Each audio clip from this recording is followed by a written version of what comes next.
Hora Segura, con Marga Noguera.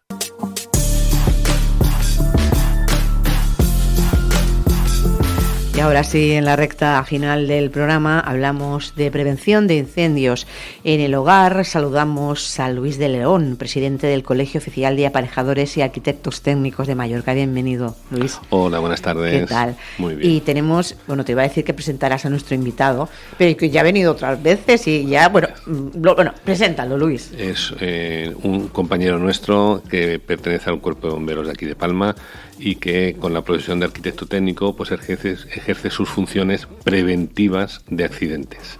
Bienvenido, Luis. Hola, buenas tardes. ¿Qué tal? Luis Ortega. Es importantísimo el tema de hoy porque comentábamos antes de empezar que todos estamos en una casa, tenemos elementos que pueden provocar un incendio, y es decir, que eso sí que nos afecta a todos los que estamos aquí y escuchando el programa. ¿Cuáles son los puntos o las partes de una casa que son más proclives de provocar un incendio? Bueno, es muy fácil. El fuego va con la teoría del fuego, que son 3 factores importantes que producen un incendio. Si no están los 3 factores en el mismo punto, nunca hay incendio, ¿no? Uno, que es la energía de activación, el calor. Otro es el comburente, que es el oxígeno, y otro es el combustible. O sea, si yo elimino uno de los 3, pues ya no hay fuego. Por lo tanto, en una vivienda tenemos muchos focos de calor. Ahora estaba pensando muchísimo. Un montón. Entonces, principalmente son temas eléctricos, hay mucha presencia de electricidad, gas. También nos podemos encontrar que son los que van a iniciar un incendio.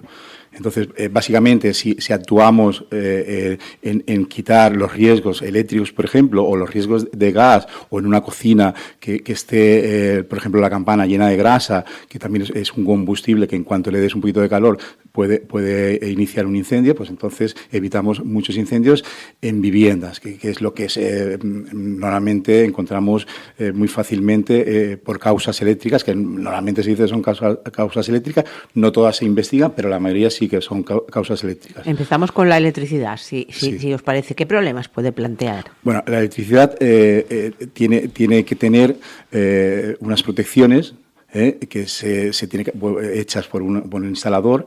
Entonces, la mayoría de viviendas actualmente ya las llevan. O sea, tienes que tener unos magnetotérmicos, unos diferenciales en el cuadro eléctrico, que esté separado todo lo que es la instalación de enchufes y aparatos que necesitan un tratamiento especial. O sea, unas vajillas, un horno que tiene mucho consumo, pues entonces estos tienen que tener su protección para evitar que haya un cortocircuito o una derivación de electricidad y tal. Entonces, lo que pasa es que hay muchas viviendas que son antiguas, que igual están solamente con un interruptor diferencial y a lo mejor un magnetotérmico para toda la vivienda. Entonces, esto sí que es peligroso. Después, tienes que tenerlo, no solamente haberlo hecho. Si yo tengo una casa de 10 años y no lo comprueba nunca, que es muy fácil, comprobar el interruptor pulsando un botón, sabe si actúa o no actúa, porque son aparatos que pueden con el tiempo pueden dejar de actuar. Entonces, estas comprobaciones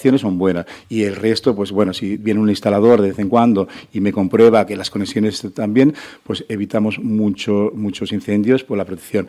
Y después las precauciones básicas que son, pues no sobrecargar enchufes, sobre todo ahora que viene la campaña invernal, que todo el mundo tiene 2 o 3 calefacciones de estas eléctricas y la meten en el mismo enchufe con un ladrón de esto, pues producen muchos incendios por estas causas. Y además que a veces la gente no distingue lo que es un enchufe de esos de fuerza o los que aguantan poco. Entonces, y las regletas que las cargamos, sí. Y eso, y es que es simple y si se va con cuidado te evitas grandes disgustos y con un instalador que te revise para que todo esto, porque luego lo que pueda ocasionar es gravísimo. El tema de gas, el gas también, ¿qué pasa con el gas? Bueno, el gas tenemos ahora, como decía, en invierno, pues bueno, cada vez hay menos, pero bueno, hay estufas que van con gas, y entonces el problema es que haya algún combustible cerca, a lo mejor dejan ropa o hay unas cortinas o algo que sea, en las casas pues hay mucho material que es altamente combustible, entonces con poca temperatura, si nos descuidamos, la dejamos un buen tiempo, tiempo, a lo mejor de media hora a una hora, pues puede iniciar un incendio. Si no estamos presentes o no estamos ahí, en pocos minutos una habitación queda totalmente destruida. Yo, por ejemplo, un hijo mío, también por un tema eléctrico, la semana pasada dejó una bufanda que es del Mallorca colgada en una lámpara de estas halógenas y yo pasé al cabo de 10 minutos y ya estaba empezando a arder. O sea que es súper fácil, como hay estos focos de calor, tanto lámparas como estufas, etcétera, se puede iniciar un incendio muy fácilmente. Y después que hay los materiales que hay actualmente en las viviendas pues son altamente combustibles.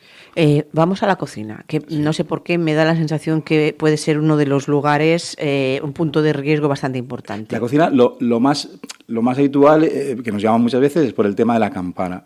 La campana lleva unos filtros que se tienen que limpiar, se tiene que llevar un mantenimiento. Si tú no los limpias periódicamente, esa grasa, cuando tienes fuego abajo, tienes temperatura, en cualquier momento te arde y te quema los muebles que son de madera o de conglomerado, lo que sea, que es muy fácilmente que ardan y en pocos segundos, como te digo, una cocina también se llena de humo y puede empezar un incendio importante en la cocina. Esos son, y después los clásicos que nos pasan, o me he olvidado la olla al fuego. Sí, eso a la gente mayor le pasa mucho, clásico, a mi padre le pasaba muy frecuentemente. Esto dejas la olla, la sartén, te está sirviendo un huevo allí y está allí y está todo negro, todo humo, eso esto también se inicia mucho fuego allí. Y lo que cuando se te quema una sartén, que antes lo hemos comentado, por ejemplo, si está con aceite, es muy fácil apagarlo. Tienes dos formas. Primero, apagas el gas, el interruptor, si puedes, y si no, después con una tapadera de esta le pones encima para que... No hay que tirarle agua. No. Por eso lo digo. Un paño húmedo y nunca, jamás tirar agua, porque produce una ebullición instantánea que hay llama por todo. Te puedes quemar tú y quemas todo lo que esté cerca de la cocina esta. Esto también es muy peligroso y la gente no lo sabe y lo que hace es, el fuego, pues le tiro agua. Es claro, es que no se tiene que tirar agua, sobre todo en la cocina. Una cosa, y estaba viendo a Luis, es que es que los dos se llaman Luis, claro, la gente no sabrá a qué Luis me estoy refiriendo, pero es que en las casas deberíamos tener, aparte de llamar a los bomberos, extintores. Es decir, y es algo, creo yo, al menos, es que es por lógica que hay que tenerlos. En las casas normalmente casi nunca hay extintores. Suele haber alguno en la escalera de comunidad, en las nuevas comunidades, en las antiguas no. Pero en una vivienda particular hay una cosa que es... yo creo que mucho más necesaria, porque es más necesaria y habitual que se produzca, que es una manta ignífuga. Vale. Es una especie de toalla de pequeñas dimensiones que la tienes doblada en un estuche cerca de la cocina y en el momento que tú ves que se te produce ese incendio en el aceite, extiendes la manta y la tiras por encima.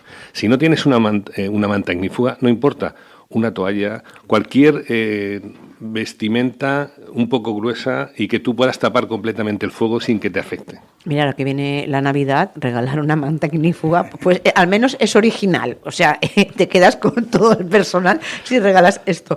La calefacción también, ahora ya los braseros creo que ya no se deben utilizar tanto, porque antes yo recuerdo cada año con los braseros había. Pero bueno, hay gente que tiene la manía de dejar toallas y cosas que antes lo hemos comentado encima de las... Sí, y ahogas aquel pobre aparatito y eso no puede provocar... Sí, antiguamente el problema que había con los braseros, aparte de ser un punto de ignición, es que cuando se iba apagando producía monóxido de carbono. Al ser una combustión lenta, entonces intoxicaba a la gente que estaba dentro. No te dabas cuenta, el monóxido de carbono desplaza el oxígeno y te quedas dormido y no te enteras de nada. Sí. Lo que pasa aquí ya no se emplea con brasas, un brasero de estos. Eléctrico sí que hay, pero bueno, hay que tener los cuidados de no tener algo combustible cerca. ¿Y qué es lo que nunca se tiene que hacer cuando hay un incendio?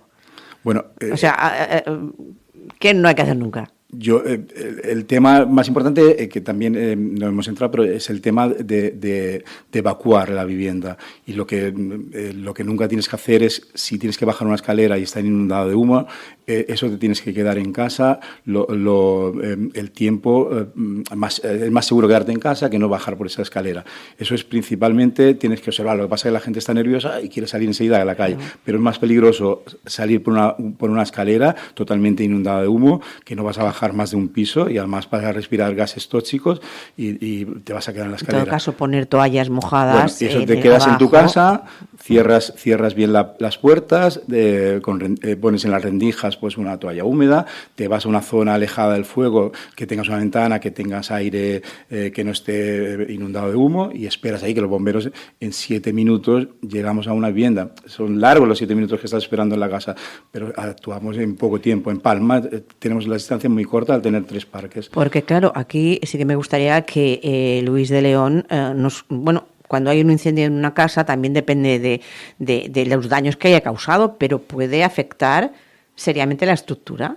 ¿Realmente ocurre o cuando hay un incendio se pueden salvar? El otro día comentábamos que una de las primeras cosas que hacen los bomberos cuando llegan a los incendios es analizar el tipo de estructura que es. Pues esto es muy importante porque hay estructuras que aguantan muy bien el fuego y otras que no tanto. Normalmente tenemos unas estructuras de hormigón que sí que aguantan bien el fuego y a largo plazo, mientras que las de hierro, a partir de 700, 800 grados, ya pierde la elasticidad y, al revés, pierde la dureza y se convierte en un material elástico y dúctil y pierde la forma y al final acaba colapsando. Si es de madera, no quiero ni pensarlo, ¿o no?